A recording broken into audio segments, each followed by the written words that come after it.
Congress high command ने की प्रत्याशी की घोषणा। पूर्व विधायक मनोज रावत को कांग्रेस ने दिया टिकट। कांग्रेस के वरिष्ठ नेता है मनोज रावत। लंबे समय से मनोज रावत के नाम की थी चर्चा।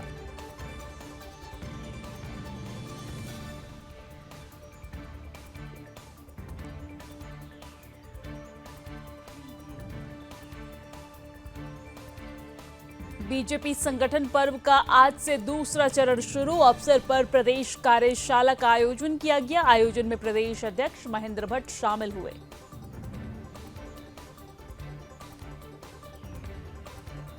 देहरादून में मुख्यमंत्री ने न्याय विभाग से संबंधित विषयों पर की समीक्षा बैठक। कहा, सभी को नई कार्य संस्कृति के साथ आगे बढ़ना होगा।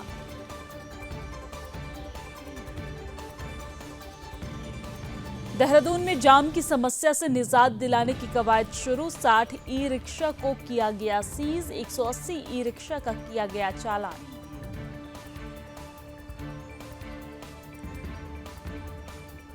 देहरादून पुलिस की बड़ी कार्रवाई। ऑनलाइन सट्टा गिरोह का किया पर्दाफाश। 8 लोगों को किया गिरफ्तार। 6 लैपटॉप, 8 मोबाइल फोन, 1,01,000 रुपए बरामद।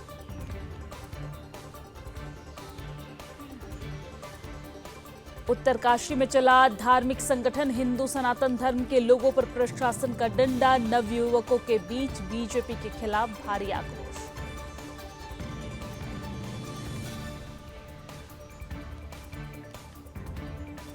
काशीपुर में डीएम ने अधिकारियों के साथ की बैठक। डीएम ने ट्रैफिक व्यवस्था दुरुस्त करने के दिए निर्देश। मौके पर एसडीएम मौजूद रहे।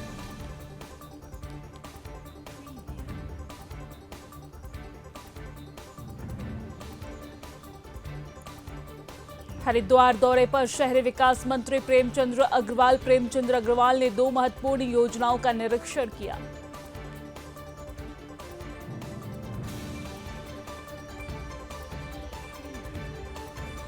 रुड़की में वृद्धा आश्रम पहुंची लेडीज सिंघम। बुजुर्गों का दुख दर्द सुनकर अनीता भारती के छलके आंसू। अनीता भारती का वीडियो तेजी से हो रहा वायरल।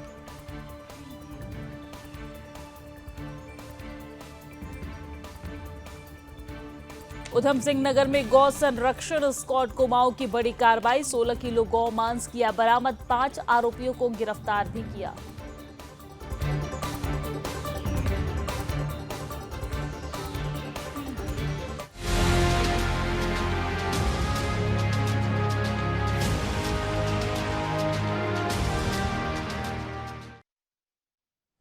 नमस्कार, सुदर्शन न्यूज देख रहे हैं आप। मैं हूं आपके साथ दिव्या सिंह। बुलेटिन की शुरुआत बड़ी खबर के साथ करेंगे। बड़ी जानकारी आपको दे दें, उत्तराखंड परिवहन निगम के बेड़े में 130 नई बसों को शामिल किया गया है और इन बसों से पर्वतीय मार्ग पर सफर के दौरान यात्रियों को समस्याओं से निजात मिलेगी। आपको जानकारी दे दें कि मुख्यमंत्री पुष्कर सिंह धामी ने देहरादून ISBT में आयोजित कार्यक्रम के दौरान इन बसों को हरी झंडी दिखाकर रवाना किया है।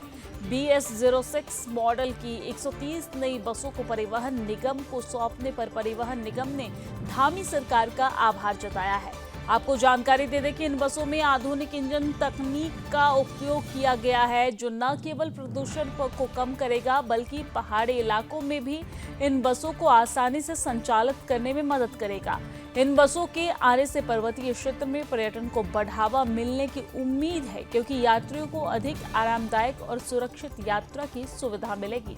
आपको ये भी जानकारी दे दें कि उत्तराखंड परिवहन निगम का 2003 में गठन हुआ था और वर्तमान में 1316 बसें संचालित है, जिसमें 489 बसें अनुबंधित सेवा की संचालित की जा रही है। और इन नई BS6 मॉडल की बसों के आने से उत्तराखंड के पर्वतीय मार्गों पर सफर करना न सिर्फ आसान होगा बल्कि अधिक सुरक्षित भी होगा। BS6 तकनीक पर्यावरण के अनुकूल है और इसमें पुराने मॉडल की तुलना में कम ईंधन के खर्च होते हैं। आपको बता दें, इन बसों में यात्रियों के आराम और सुरक्षा के लिए अत्याधुनिक सुविधाएं उपलब्ध होंगी।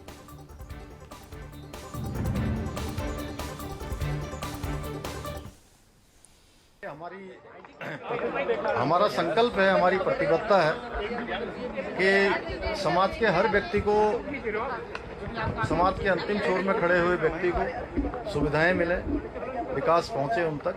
आज उसी कड़ी में जो 130 बसें हैं उत्तराखंड के जनमानस को और उत्तराखंड के अंदर आने वाले प्रदेश के सभी लोगों को सुविधाएं प्राप्त हों, आवागमन के लिए अच्छा साधन हो मिले। ये बसें निरंतर रूप से उस दिशा में बहुत बड़ा हमारे लिए एक मील का पत्थर साबित होंगी आने वाले समय में। इससे हमारी आर्थिकी को भी प्रोत्साहन मिलेगा, लोगों को सुविधा भी मिलेगी और उनका सफ़र भी आसान होगा। हम निकट भविष्य में भी आज जहां 130 बसें परिवहन निगम के बेड़े में शामिल हुई हैं, आने वाले समय में इलेक्ट्रिक बसें भी हम इस बेड़े में शामिल करेंगे और भी जो अच्छी सुविधाएं हो सकती हैं उन सुविधाओं को देने के लिए हम आगे भी जो है लगातार प्रयास करेंगे। हमारा संकल्प है, हमारी प्रतिबद्धता है कि समाज के हर व्यक्ति को, समाज के अंतिम छोर में खड़े हुए व्यक्ति को सुविधाएं मिले, विकास पहुंचे उन तक। आज उसी कड़ी में जो 130 बसें हैं उत्तराखंड के जनमानस को और उत्तराखंड के अंदर आने वाले प्रदेश के सभी लोगों को सुविधाएं प्राप्त हों, आवागमन के लिए अच्छा साधन हो मिले। ये बसें निरंतर रूप से उस दिशा में बहुत बड़ा हमारे लिए एक मील का पत्थर साबित होंगी आने वाले समय में। इससे हमारी आर्थिकी को भी प्रोत्साहन मिलेगा, लोगों को सुविधा भी मिलेगी और उनका सफ़र भी आसान होगा। हम निकट भविष्य में भी आज जहां 130 बसें परिवहन निगम के बेड़े में शामिल हुई हैं, आने वाले समय में इलेक्ट्रिक बसें भी हम इस बेड़े में शामिल करेंगे और भी जो अच्छी सुविधाएं हो सकती हैं उन सुविधाओं को देने के लिए हम आगे भी जो है लगातार प्रयास करेंगे।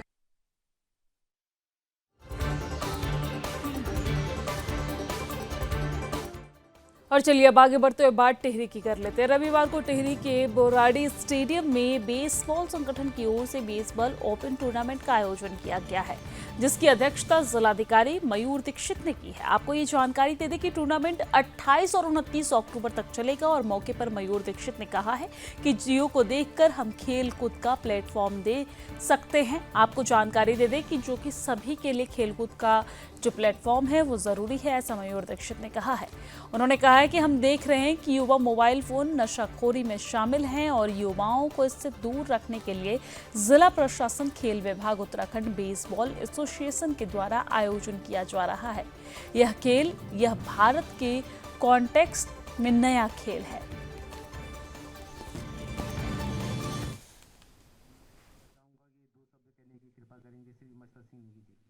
जितना हम खेल प्रतियोगिताएं करा सकते हैं, उनको प्लेटफॉर्म दे सकते हैं, वो आज के ज़माने में और भी ज़रूरी है। जबकि हम देख रहे हैं कि अधिक से अधिक युवा सोशल मीडिया, मोबाइल फ़ोन्स और कहीं कुछ लोग नशाखोरी आदि में भी सम्मिलित हो रहे हैं। तो ऐसे आयोजक अब कराने के लिए जिला प्रशासन और अन्य जो भी हमारे खेल विभाग है सभी के द्वारा किया जा रहा है। आज यहाँ पर उत्तराखंड बेसबॉल एसोसिएशन के द्वारा एक राज्य स्तरीय बेसबॉल प्रतियोगिता का आयोजन किया जा रहा है। एक नया गेम है इंडिया के कंटेक्स्ट में, भारत के कंटेक्स्ट में, लेकिन फिर भी यहाँ पे युवाओं के द्वारा इसको काफ़ी उत्साह के साथ खेला जा रहा है। और हम ये देख रहे हैं कि यहाँ पर टिहरी के अलावा भी अन्य जनपदों से भी टीमों के द्वारा प्रतिभाग किया जा रहा है। अगले 3 दिन तक ये कार्यक्रम चलेगा। मैं इसमें समस्त आयोजकों को बधाई देता हूँ और सभी जो बाहर से खिलाड़ी आए हैं सभी को यहाँ पर जनपद में वेलकम करता हूँ। एसोसिएशन की तरफ से किया जा रहा है और हमारे हम लोग इन बच्चों का सहयोग कर रहे हैं जो बेसबॉल के खिलाड़ी हैं, जो बेसबॉल को खेलते हैं। और बेसबॉल एक भारत के खेल जगत में एक नया खेल है और नए नए खेलों को खेलने से एक टीम भावना बनती है। बच्चों के अंदर एक जो उनकी शारीरिक क्षमता है वो शारीरिक क्षमता बनती है और स्वस्थ शरीर में एक स्वस्थ दिमाग रहता है। इस तरह के अगर स्वस्थ शरीर में स्वस्थ दिमाग रहेगा तो ये बच्चे खेल की तरफ अग्रसित होंगे, नशे की तरफ नहीं होंगे। आजकल जिस तरह से नए लड़के हैं रील बना रहे हैं सोशल मीडिया से, मतलब तरह तरह के ऐसा काम कर रहे हैं जो वो काम एक सामाजिक रूप में नहीं होता है। और स्वस्थ शरीर में स्वस्थ दिमाग रहेगा तो एक जिम्मेदार नागरिक के रूप में अपने देश के नागरिकता के जिम्मेदार नागरिक। और चलिए अब आगे बढ़ते हैं, बात उधम सिंह नगर के करते हैं। उधम सिंह नगर में 25 अक्टूबर से 15 नवंबर तक स्वच्छ दिवाली, शुभ दिवाली, राज्य स्थापना, रजत जयंती वर्ष के शुभ अवसर पर स्वच्छता सुरक्षा अभियान चलाया जा रहा है। सूबे के मुख्यमंत्री पुष्कर सिंह धामी ने वर्चुअल माध्यम से बैठक लेते हुए 25 अक्टूबर से 15 नवंबर तक पूरे प्रदेश में स्वच्छता अभियान चलाने के निर्देश अधिकारियों को दिए हैं। उन्होंने कहा है कि लोकल फॉर वोकल, स्वच्छ स्ट्रीट फूड अपशिष्ट से कलादीप प्रज्वलन करना व एकल उपयोग प्लास्टिक मुक्त जागरूकता समारोह आयोजित किए जाए।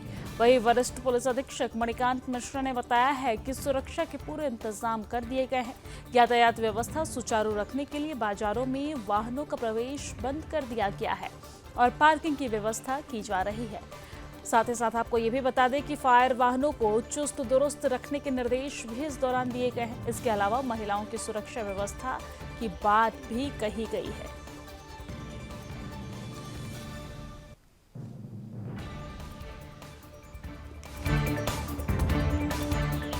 और चलिए अब आगे बढ़ते हैं। जिलाधिकारी उदयराज सिंह ने कलेक्ट्रेट सभागार में दीपावली त्योहार के संबंध में बैठक कर विशेष सफाई अभियान चलाने के निर्देश सभी नगर निकायों को दिए हैं। उन्होंने कहा है कि 15 नवंबर तक स्वच्छ दिवाली शुभ दिवाली के शुभ अवसर पर स्वच्छता सुरक्षा अभियान चलाए जाए। उन्होंने कहा कि ग्रामीण क्षेत्रों के सभी शौचालयों को उपयोगी बनाए रखने के लिए विशेष अभियान चलाए। जिस विभाग के स्वामित्व में शौचालय है वो विभाग उन सभी शौचालयों की साफ सफाई करते हुए उनके संचालन की व्यवस्था भी सुनिश्चित करे। जनपद के सभी विद्यालयों में छात्रों के माध्यम से आमजन को जागरूक करने के लिए स्वच्छता अभियान चलाया जाए। उन्होंने नगर निकायों में सफाई अभियान के साथ ही सार्वजनिक स्थलों, बस स्टेशन, रेलवे स्टेशन में सफाई और मार्गों में प्रकाश व्यवस्था ठीक करने, सार्वजनिक स्थानों, बाजारों जहां दिन भर भीड़ अधिक होती है उन स्थानों पर रात्रि के समय सफाई कराने तथा पर्यावरण मित्रों को मास्क इत्यादि वितरित करने के निर्देश दिए गए हैं।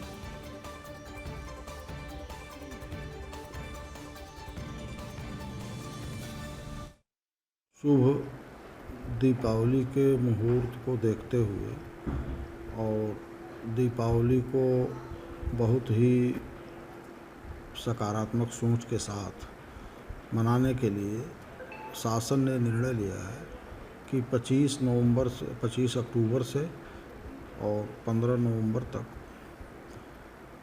विशेष अभियान चलाया जाए। वो चाहे सफाई को लेकर के हो, चाहे वो शहरों की व्यवस्थाओं को लेकर हो, इसी तरह ग्रामीण क्षेत्रों में भी। और इस अभियान का मुख्य उद्देश्य यही है कि लोग अच्छे माहौल में अच्छे ढंग से निकलें, बाज़ार करें, अपनी ख़रीदारी करें, दीपावली का त्यौहार मनाएं और उनको एहसास हो कि व्यवस्था ठीक की गई है। इसीलिए आज एक बैठक बहुत बड़े स्तर पर सारे नगरीय निकायों के अधिकारियों के साथ, संबंधित विभागों के साथ वीसी के माध्यम से आयोजित की गई है।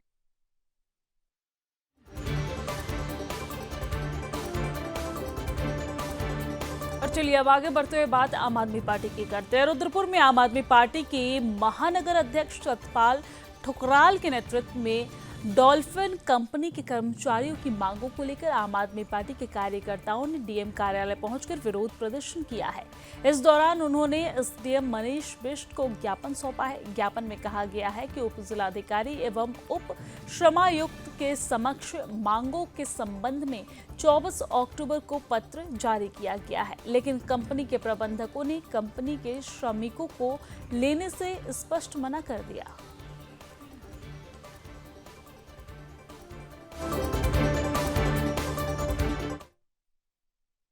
से डॉल्फिन कंपनी का जो धरना भी चल रहा है और इस पर काफ़ी समय से ये अपनी मांगों को लेकर के बैठे हैं और अब जो महिला अनशन पे बैठी हैं वो भूख हड़ताल पे भी अमरण अनशन पे हो गई हैं, लेकिन उनका जो है स्वास्थ्य भी ख़राब हो रहा है। और इधर प्रशासन ने हमें डेट दी थी कि आप लोग जो है 25 तारीख को 25 तारीख को आप जो है डॉल्फिन कंपनी में 50% जो है जो वर्कर हैं वो अंदर ले लिए जाएंगे और इधर जो है धरना समाप्त कर दिया जाएगा।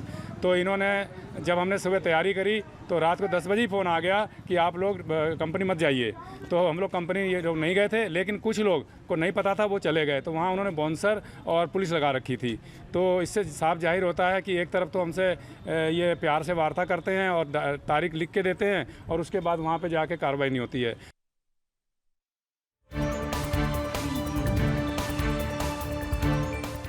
चलिए अब आगे बढ़ते हैं। उधम सिंह नगर की पुलभट्टा पुलिस ने नानकमत्ता क्षेत्र में वन विभाग टीम पर फायरिंग करने के एक आरोपी को मुठभेड़ के बाद गिरफ्तार किया है। घायल आरोपी के पैर में गोली लगी है। एसएसपी मणिकांत मिश्रा ने मुठभेड़ में घायल बदमाश से पूछताछ की और मामले में कई महत्वपूर्ण जानकारियां भी जुटाई है। आपको यह भी जानकारी दे दें कि पुलिस इस मामले में 3 अभियुक्तों को पहले ही गिरफ्तार कर चुकी है। पिछले दिनों थाना नानकमत्ता क्षेत्र के ग्राम कैथुलिया में वन विभाग की छापेमारी के दौरान वन रेंज रंसाली की टीम के ऊपर कुछ तस्करों द्वारा हमला कर दिया गया था और इसी दौरान की गई फायरिंग से एक वन विभाग आरक्षी घायल हो गया था। इस मामले में वन विभाग ने तस्करों के खिलाफ कई संगीन धाराओं में मुकदमा दर्ज कराया था। अभियुक्तों की गिरफ्तारी के लिए एसएसपी मणिकांत मिश्रा ने पुलिस की टीम का गठन किया था और इसके बाद अब इस बदमाश की गिरफ्तारी हो गई है।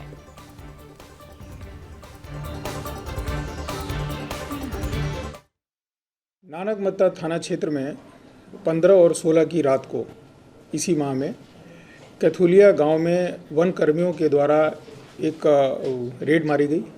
उस रेड में कुछ अपराधी वन तस्कर ऐसे थे जिन्होंने वन कर्मियों पर फायर किया, जिसमें कुछ कर्मी घायल भी हुए।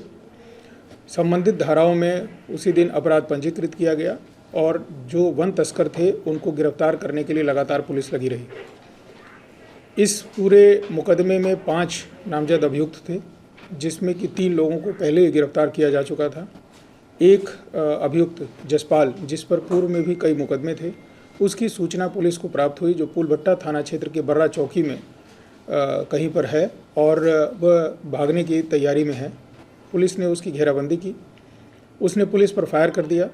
जवाबी फायर पुलिस द्वारा किया गया, जिसमें और चलिए अब आगे बढ़ते हुए बात कोटद्वार की कर लेते हैं। कोटद्वार में एक आरटीओ कार्यकर्ता की शनिवार को एक महिला ने कृषि विभाग के ऑफिस में अधिकारियों के सामने ही चप्पलों से जमकर पिटाई कर दिया, जिसका वीडियो अब सोशल मीडिया पर तेजी से वायरल हो रहा है।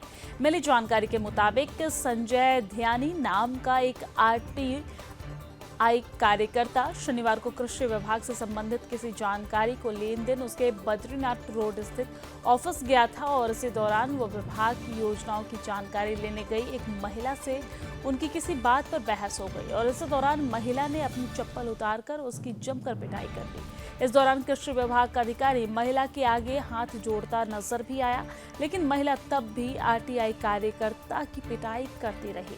आपको बता दें कि महिला ने संजय ध्यानी पर छेड़छाड़ का आरोप लगाते हुए उनके खिलाफ कोतवाली में तहरीर दी और जिस पर पुलिस जांच कर रही है।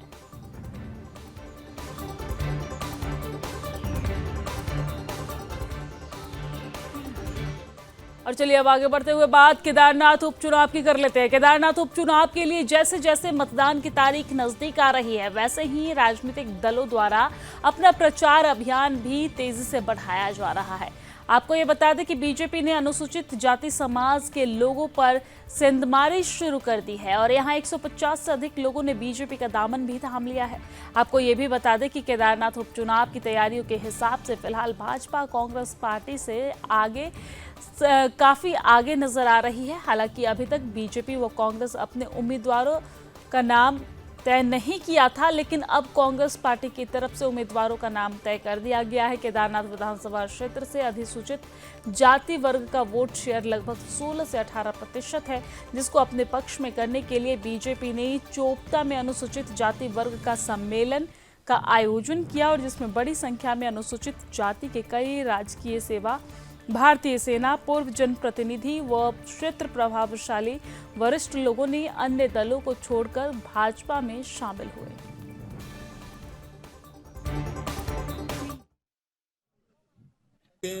पिछले कुछ दिनों से लगातार हमको ये सूचना मिल रही थी कि बड़ी संख्या में हमारे दलित समाज के लोग भारतीय जनता पार्टी से जुड़ना चाहते हैं और उसी कड़ी में हमारे मंडल अध्यक्ष जी ने आज यहाँ पर एक कार्यक्रम का आयोजन बहुत शॉर्ट नोटिस पे किया था।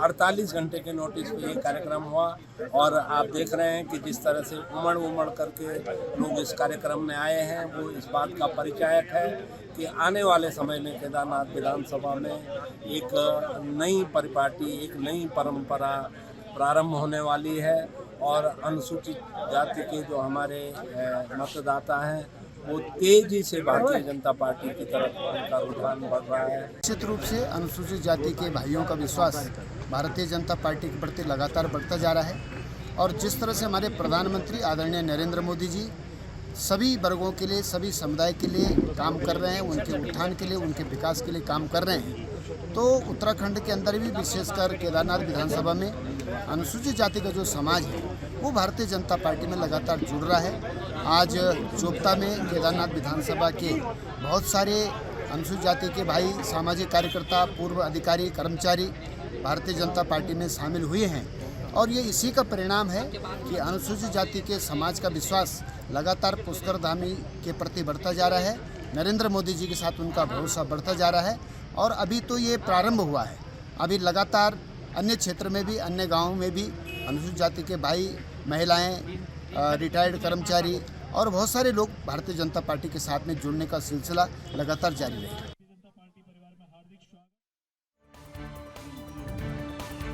और चलिए अब आगे बढ़ते हुए बात उत्तरकाशी की कर लेते हैं। 24 अक्टूबर को उत्तरकाशी में विवादित मस्जिद के खिलाफ हिंदू स्नातक धर्म के लोगों पर शांतिपूर्ण चल रहे आंदोलन पर बर्बरतापूर्वक लाठीचार्ज किया गया था। जिस शहर में शांति व्यवस्था अस्त व्यस्त हो गई थी, जिससे शांति व्यवस्था बनाए रखने के लिए जिला प्रशासन ने शहर में 163 धारा लागू कर दी थी, जो अभी भी लागू है। लेकिन हिंदू सनातन धर्म के 3 पदाधिकारी को पुलिस प्रशासन ने धारा 163 के उल्लंघन के मामले में 3 हिंदू धार्मिक नेताओं को गिरफ्तार कर जेल भेज दिया है, जिससे लगता है कि जिला प्रशासन कहीं न कहीं हिंदू धार्मिक संगठन के साथ 24 अक्टूबर को हुए महारैली में हुई लाठीचार्ज का अप्रत्याशित रूप से बदला लेना चाह रहा है, जिससे आज तमाम हिंदू संगठन के बीच यह चर्चा का माहौल बना हुआ है। अफसोस तो इस बात का है कि प्रदेश में भाजपा की सरकार और जनपद में भाजपा के विधायक होने के बावजूद भी आज तक कोई जिम्मेदारी के साथ किसी बीजेपी के नेता का बयान सामने नहीं आया, और जिसके बाद नवयुवकों के बीच भारी आक्रोश देखने को मिल रहा है भारतीय जनता पार्टी को लेकर।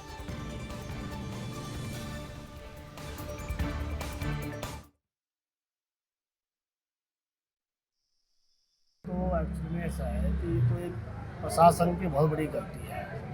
जहाँ पर उन्हें बैरिक लगाया उससे बेहतर अगर ऊपर मस्ती नजदी लगाते तो ज़्यादा अच्छा होता। न ही व्यवधान होता है, न सालू पुलिस वालों की लाठीचार्ज उठानी पड़ती लोगों को।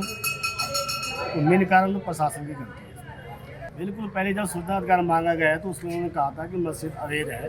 बाद में फिर ऐसे क्या हुआ है कि उसको वैध दिखाया जा रहा है। इसकी जांच होनी बहुत जरूरी है। ये बहुत दुर्भाग्यपूर्ण है। एक तो हमारा जब रैली थी उत्तरकाशी में तो ये रास्ता जो है बंद नहीं होना चाहिए थे। जो भी होना था ये मस्जिद के लिए सुरक्षा होनी थी, ना कि जो है हमारा रास्ता बंद होना था। सबसे पहले दुर्भाग्यपूर्ण बात तो ये है।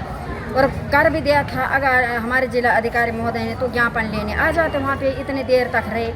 फिर दुर्भाग्यपूर्ण ये कि जब हमारा संवेदनशील जो है वरुणा पर्वत में है, 2003 में यहाँ पे बाढ़ आई, वो आया, वरुणा पर्वत टूटा, तो उस टाइम जो है सबको जो है वहाँ से जो है बड़े बड़े होटल जो है विस्थापित हुए, कोई लोग वहाँ पे नहीं है। तो यहाँ पे जो है कोई ये संवेदनशील में जो है इन लोगों की राष्ट्रीय स्पष्ट होनी चाहिए। और यहाँ पे जो लोग अपरिचित लोग जो यहाँ पे जो है अपना डेरे जमाए बैठे हैं, इनकी जांच पूर्ण रूप से होनी चाहिए। मस्जिद का ही बवाल नहीं है, बल्कि मस्जिद कारण बनी है कुछ और मुद्दों पे। मुद्दे ये हैं कि उत्तरकाशी में घुसपैठी है, बाहरी लोग जिस तरह से कब्जा जमाए हुए हैं, साल दर साल इनकी संख्या बढ़ती जा रही है, तो हज़ारों में हो गई है। तो इनकी सही पहचान होनी चाहिए। ये उत्तरकाशी में इतनी संख्या में बढ़ गए हैं कि थोड़ा देवभूमि का जो डेमोग्राफी है वो मतलब परिवर्तन हो रही है। तो लेकिन इसी पे ही फिर ये आया है कि भाई मस्जिद जो है, मस्जिद में शुक्रवार को हज़ारों की भीड़ होने लग गई है। वैसे तो मैं मस्जिद नहीं कहना चाहूँगा, तथाकथित मस्जिद, क्योंकि मेरे अनुसार मस्जिद वैध नहीं है। वैध रवैयत पे चल रहा मामला। अब प्रशासन कहता तो नहीं प्रशासन की वैध है, लेकिन प्रशासन एक जताने की कोशिश करता है कि वैध है। अभी तक प्रशासन के किसी अधिकारी ने जुबानी तौर पे या लिखित रूप से कभी भी नहीं दिया कि वह वैध है। दुर्भाग्यपूर्ण है उत्तरकाशी में इस तरह की घटना कभी भी प्रशंसा नहीं की जा सकती और ये एक किस्म से जो है देखा जाए तो बिना सोची समझी रणनीति के तहत ही कार्य किया गया, जो कि जिसकी आवश्यकता ही नहीं थी। अनावश्यक रूप से जो है ये लाठीचार्ज हुआ है। दूसरा, यहाँ पर उत्तरकाशी में डेमोग्राफी दिन प्रतिदिन चेंज होती जा रही है, जिसकी तरफ प्रशासन को ध्यान देना चाहिए। वेरिफिकेशन जो हो रहा है उसका प्रॉपर ढंग से वेरिफिकेशन हो, क्योंकि आजकल फर्जी आईडी लेके लोग घूम रहे हैं। कई फर्जी आईडी वाले लोग मिल जाते हैं, वो नहीं पकड़े जाते जो नाम बदल के शादी कर रहे हैं। तो ये इस चीज़ की जांच होनी चाहिए और यही हमारा कहना था। इसको लेके जो है शायद ये सब आंदोलन चल रहा है। और दूसरा, वेरिफिकेशन सबसे बड़ी चीज़ है और आए दिन यहाँ नई नई ठेलियाँ लग रही हैं, नए नए सब्जी वाले उत्पन्न हो रहे हैं, तो उस सबको जो है रोकना भी बहुत जरूरी है। तो सर्वप्रथम तो मैं एक बात कहना चाहूँगा, जो हिंदू संगठनों ने 24 तारीख को बंद का आह्वान किया था और जिसका समर्थन इसलिए दिया था कि जो हमारे उत्तराखंड की डेमोग्राफी चेंज हो रही है और आए दिन बाहर के व्यक्ति यहाँ पे व्यापार कर रहे हैं और ये जो हमारा रामलीला मैदान, आज़ाद मैदान था, इसमें लोगों ने एक अड्डा बना दिया है और यहीं से ये लोग पनप रहे हैं और इसमें कबाड़ी के नाम से, कोई किसी नाम से, इनसे हमें पुराने लोगों से कोई दुश्मनी नहीं है, लेकिन इनसे हमें जरूर दुश्मनी है। और हमने शासन प्रशासन को बोल दिया कि इनका सत्यापन हो और सत्यापन जब तक नहीं होता तब तक इनको बिजनेस नहीं करने दिया जाए। देखिए, 24 तारीख को हिंदू संगठनों ने एक शांतिपूर्ण रैली निकाली थी और बहुत अच्छी चल रही थी और मैं व्यापारियों का सचिव भी उसमें हूँ और हमने समर्थन भी उनको किया था। लेकिन जो ये लाठीचार्ज हमारे जो हिंदू भाई को हुई है, ये इसकी मैं बहुत निंदा करता हूँ। और एक चीज़ और मैं आपके चैनल से माध्यम से कहना चाहूँगा, हमारा जो समर्थन हिंदू संगठनों को था, हम हैं व्यापारी। हमारा व्यापार के विरोध में, मतलब जो भारी लोग यहाँ पे बिना सत्यापन के जो है यहाँ पे रोजगार कर रहे हैं, उनको सत्यापन सही ढंग से नहीं हो पा रहा है और पुलिस जो है वो बस केवल आधार कार्ड, आज की डेट में देखिए आप, आधार कार्ड सभी लोगों के पास है। सत्यापन की जो इनकी कार्यशैली है उनमें हमें थोड़ा दोष है। इनको जब तक ले इनके जो जिस स्थान से ये लोग आए हैं इनका वहाँ से सत्यापन नहीं आता है, तब तक ले इनको किसी भी जगह कोई रोजगार न करने देगा। हमारा मेन मकसद यही था। देखो, जहाँ तक ये जो परसों लाठीचार्ज हुई वो बहुत गलत हुआ, क्योंकि सारे लोग अपने लोग थे और शांतिपूर्वक रैली निकल रही थी और हम लोगों ने पहले बात कर दी थी कि शांतिपूर्वक रैली निकलेगी, न बदतमीजी कोई नहीं करेगा। अगर बैरिकेड लगाना था तो मस्जिद के ऊपर लगाते, रास्ते में लगाते, मेन रोड पे लगाना तो मेरे हिसाब से सही नहीं था। और यहाँ पे हमारा कहना ये है कि जैसे बाहर से जो लोग आ रहे हैं, ठेली रेडी फेरी वाले, इनका आधार कार्ड लेना चाहिए और इनका सत्यापन होना चाहिए, ये कहाँ से आ रहे हैं, क्यों आ रहे हैं, कैसे आ रहे हैं। और ज़्यादा बात रहे, अगर बात है मस्जिद की, तो मस्जिद से मेरा निवेदन है शासन प्रशासन से कि अगर वैध है तो जनता को बता दें, क्लियर कर दें, गुमराह न करें, क्योंकि आपस में भाईचारा न बिगाड़ें। और अगर अवैध है तो इसको तुरंत ध्वस्त होना चाहिए।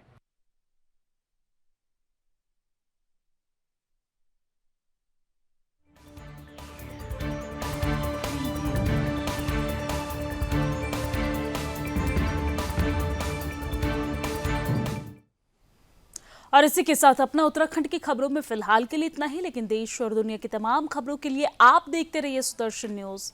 जय हिंद।